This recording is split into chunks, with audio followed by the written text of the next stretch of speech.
तो हम लोग क्वेश्चन नंबर 11 देखते हैं। क्या कह रहा है कि if one angle of a triangle is equal to the sum of other two so that the triangle is right angle. मतलब समझे, एक ट्रायंगल है जिसमें एक ऐसा एंगल है जो दो अन्य एंगल के सम के बराबर हो जा रहा है। तो प्रूफ करना है कि ट्रायंगल राइट एंगल ट्रायंगल होगा। तो राइट एंगल का मतलब एक एंगल 90 डिग्री जरूर बन रहा होगा। तो अगर ये बात प्रूफ करना है कि ट्रायंगल राइट है, राइट एंगल ट्रायंगल है, तो हम जो ट्रायंगल बनाएंगे उसे राइट एंगल बनाना चाहिए कि नहीं? बोलो। क्योंकि प्रूफ करना है तो वो होगा, लेकिन हम लिखेंगे नहीं 90 डिग्री क्योंकि प्रूफ करना है, लेकिन फिगर ऐसा बनाएंगे जरूर कि वो 90 डिग्री जैसा लगे। तो हम कहेंगे सॉल्यूशन में या प्रूफ में जो भी हो कि हमको जो एंगल दिया है उसमें सबसे बड़ा एंगल कौन लग रहा है? इसमें बी लग रहा है कि ए लग रहा है कि सी लग रहा है? सी सबसे बड़ा एंगल लग रहा है तुमको। एक्यूट ना है वो। एंगल सी भी छोटा है, एंगल ए भी छोटा है एंगल बी के रेस्पेक्ट में। क्योंकि अगर ट्रायंगल राइट एंगल होगा तो सबसे जो लॉन्गेस्ट साइड है वो हाइपोटेनस होगा, और उसके सामने का जो एंगल होगा वो राइट एंगल होता है।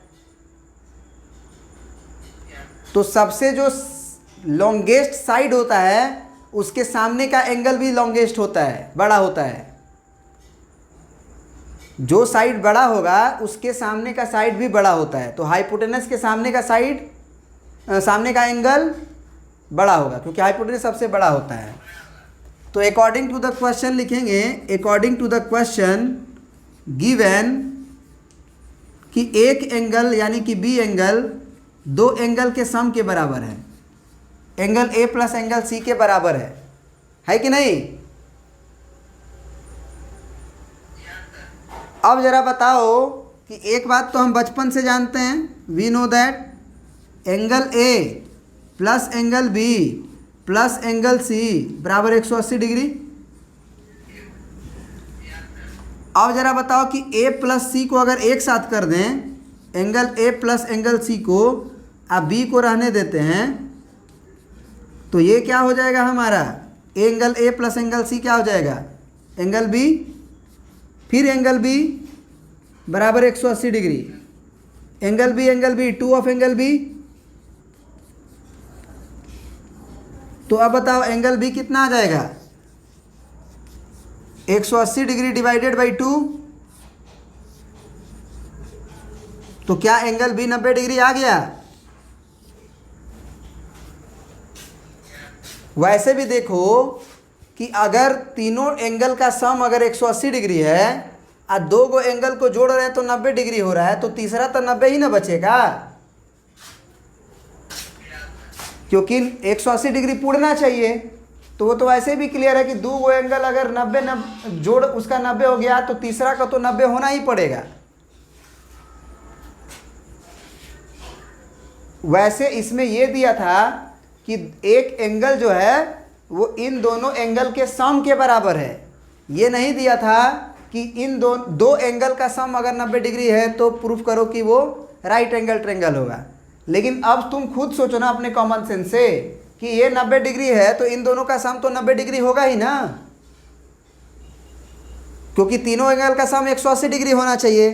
तो एक 90 हो चुका है तो दो मिल के 90 होगा, तभी तो 180 पूरेगा तीनों। ऐसे भी सोच सकते थे इस क्वेश्चन में। क्लियर? अब अगला क्वेश्चन देखते हैं। अब ये क्वेश्चन देखिए, क्वेश्चन नंबर हम लोग देख रहे हैं 12। कोई दिक्कत? 12 में कह रहा है कि if each angle of a triangle is less than sum of other two then so that the triangle is acute angle triangle. मतलब अगर प्रूफ करना है कि ये एक्यूट एंगल ट्रायंगल है तो हमें बनाना भी चाहिए एक्यूट एंगल ट्रायंगल। क्योंकि साबित करना है तो होगा ना, अगर बात प्रूफ करना है तो एक्यूट एंगल होगा, तो हमें एक्यूट एंगल बनाना चाहिए। तो एक्यूट एंगल जैसा लग नहीं रहा है, ये यहाँ पे थोड़ा सा इसको थोड़ा ऊपर कर देते हैं और यहाँ पे ऐसे कर देते हैं। अब लग रहा है एक्यूट सारा 90 डिग्री से छोटा लग रहा है ना भाई, झुकाओ। तो अब ये बात हमको पहले गिवन क्या है कि कोई भी दो एंगल का सम, जैसे ए प्लस बी हम जोड़ें, या फिर हम ये बोले कि कोई भी एंगल ए जैसे हो गया, वो छोटा है हमारा बी और सी के सम से, माने बी और सी को जोड़ रहे हैं तो वो एंगल क्या हो जा रहा है हमारा, एंगल ए छोटा हो जा रहा है। या एंगल बी के बारे में पूछे तो वो हमारा बी अगर हो गया तो बचा कौन, ए और सी, तो ए और सी के सम से छोटा है। एंगल सी ले लिए तो वो किससे छोटा है, तो बी और ए से छोटा है। Angle A plus angle B से छोटा है। अगर ऐसा हमको दिया गया है कि सारा एंगल अगर अन्य दो एंगल के सम से छोटा है तो आप प्रूफ करो कि ट्रायंगल एक्यूट होगा। अब तुम सोचो कि कोई भी एक, हम तो जनरल फिगर बनाए हैं, तो ए कहाँ है, बी कहाँ है, सी कहाँ है, नहीं मतलब है। तो ए बी सी में से अगर किसी एक को भी प्रूफ कर दोगे कि एक्यूट एंगल है, जैसे अगर हम प्रूफ कर दे कि एंगल ए मेरा एक्यूट है, तो भैया ए के जगह पे बी भी रखोगे तो बी भी तो प्रूफ हो जाएगा एक्यूट है। माने किसी एक के लिए अगर हम प्रूफ कर दें तो अन्य के लिए रिजल्ट अपने आप प्रूफ हो जाएगा सिमिलरली, क्योंकि वो कहाँ ए बी सी है, यहाँ ए रख दे, यहाँ बी रख दे, यहाँ सी रख दे, क्या फर्क पड़ता है। तो यहाँ पे बोला कि if each angle of a triangle is less than sum of other two then so that the angle is acute. तो हम ये तो कह सकते हैं ना कि angle A plus angle B plus angle C जो है वो 180 डिग्री है। ये बात तो पक्की है। अब जरा हमें ये बताओ कि बी और सी को अगर हम ऐसे ही रहने दें, उसमें हम एंगल ए जोड़ रहे हैं तो 180 डिग्री हो रहा है, और एंगल ए का वैल्यू जो है वो बी और सी के सम से छोटा है, तो ये भी तो बोल सकते हैं कि एंगल बी प्लस सी का सम जो है ए से बड़ा है। सोच के देखो, बी और सी का सम एंगल ए से क्या है, बड़ा है। तो बी और सी के सम के जगह पे हम ये लिख सकते हैं कि एंगल ए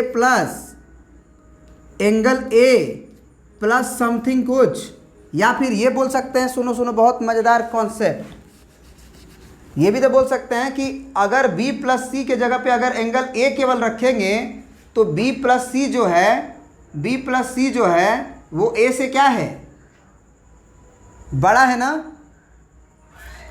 और अगर हम b प्लस सी के जगह पे केवल a रखें, जबकि b प्लस सी a से बड़ा है, पक्की बात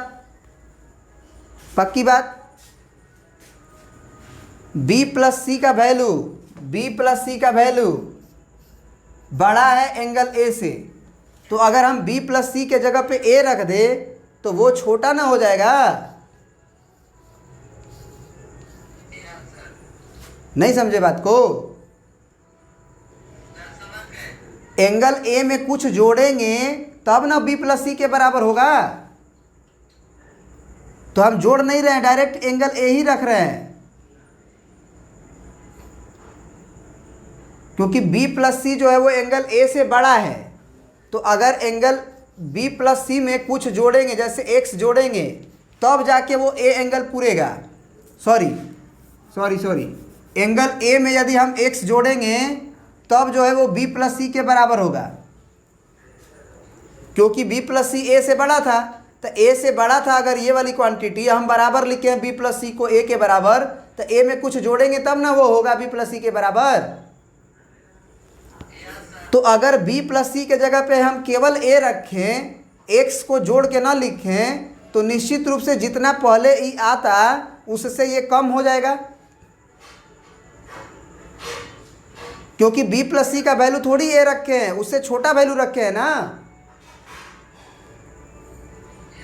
तो इसका मतलब ये वैल्यू जो आएगा वो पहले अगर बी प्लस सी का वैल्यू रख देते तो 180 डिग्री आता, जबकि बी प्लस सी से कम वैल्यू रखेंगे तो वो कम वैल्यू आएगा।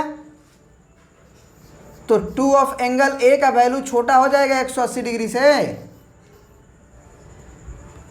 तो एंगल ए का वैल्यू छोटा हो जाएगा 180/2 से, क्योंकि ये 2 मल्टीप्लाई में इधर आके डिवाइड होगा,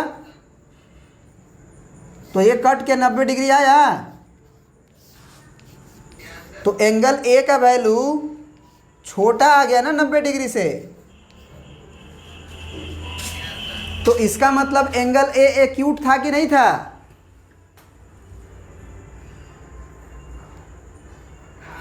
तभी ना 90 डिग्री से छोटा आया है। उसी तरह से हम ये बोलेंगे कि सिंस ए प्लस बी प्लस सी जो है वो 180 डिग्री है, तो अब जो है हम क्या करते हैं कि ए और सी को एक साथ करते हैं, ए और सी को, बी को रहने देते हैं। तो ए प्लस सी प्लस बी अब बराबर 180 डिग्री। अब ये बात तो पता है ना कि ए और सी का जोड़ जो है वो बी से बड़ा है।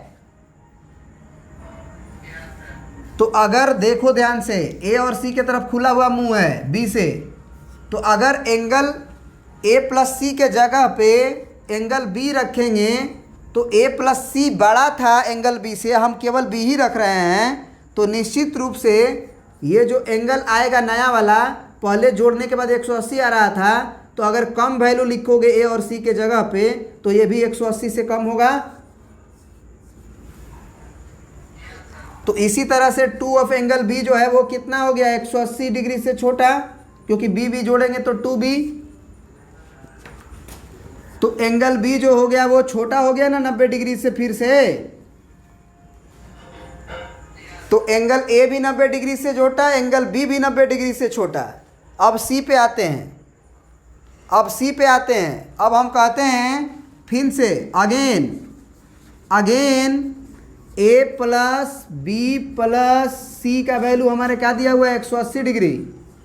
अब हम बी प्लस सी के जगह पे क्या लिख सकते हैं? या ए प्लस बी के जगह पे क्या लिख सकते हैं?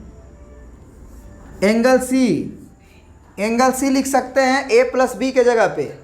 तो ए प्लस बी जो है वो सी से बड़ा है, हम केवल सी रखेंगे, तो निश्चित रूप से कम वैल्यू रखे हैं, तो उसका वैल्यू पहले 180 हो रहा था, तो अब 180 डिग्री से कम ही ना होगा।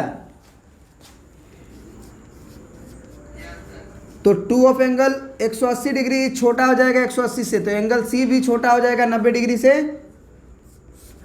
तो इस प्रकार हम ये पाए कि एंगल ए भी छोटा है 90 से, एंगल बी भी छोटा है 90 से, और एंगल सी भी छोटा है 90 से। This imply ABC is acute angle triangle. अगर तीनों एंगल 90 डिग्री से छोटा है तो एक्यूट एंगल ट्रेंगल होगा ना। आ रहा है बात समझ में कि नहीं आ रहा है? प्रिंट कर लो।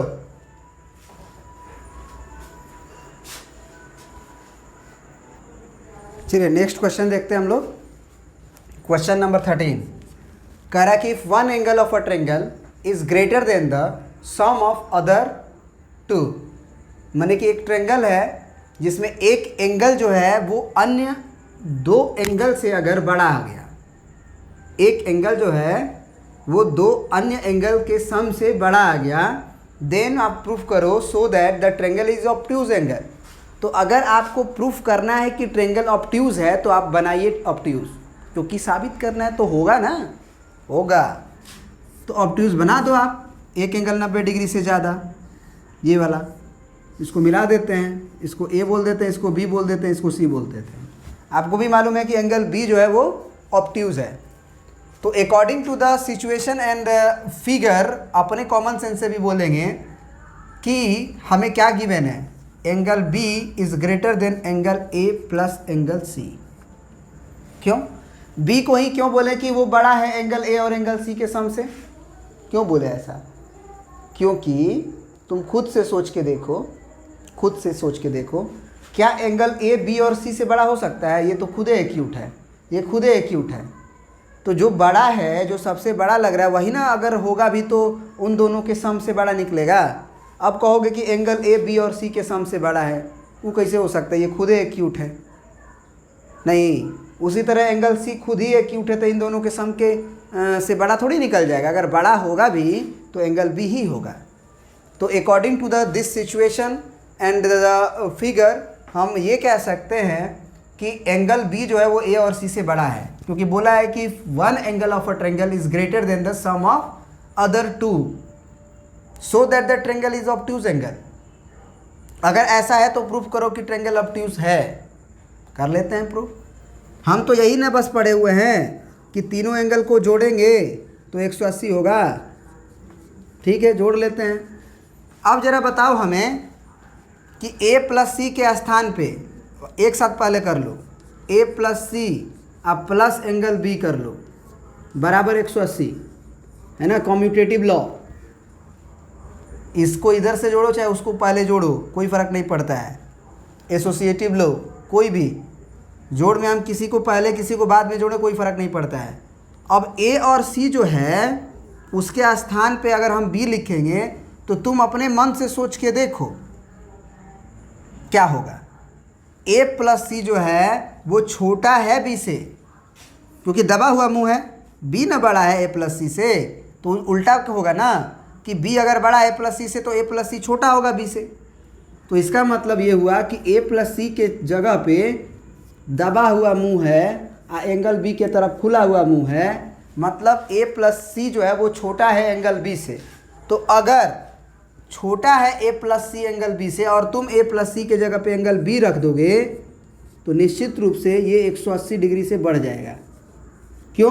क्योंकि a c और b का जोड़ 180 था और तुम a और c के जगह पे a और c से बड़ा वैल्यू रख दिए हो, तो लेफ्ट हैंड साइड बढ़ा दिए, तो लेफ्ट हैंड साइड बढ़ गया तो ये 180 डिग्री से बढ़ जाएगा, बढ़ जाएगा ना।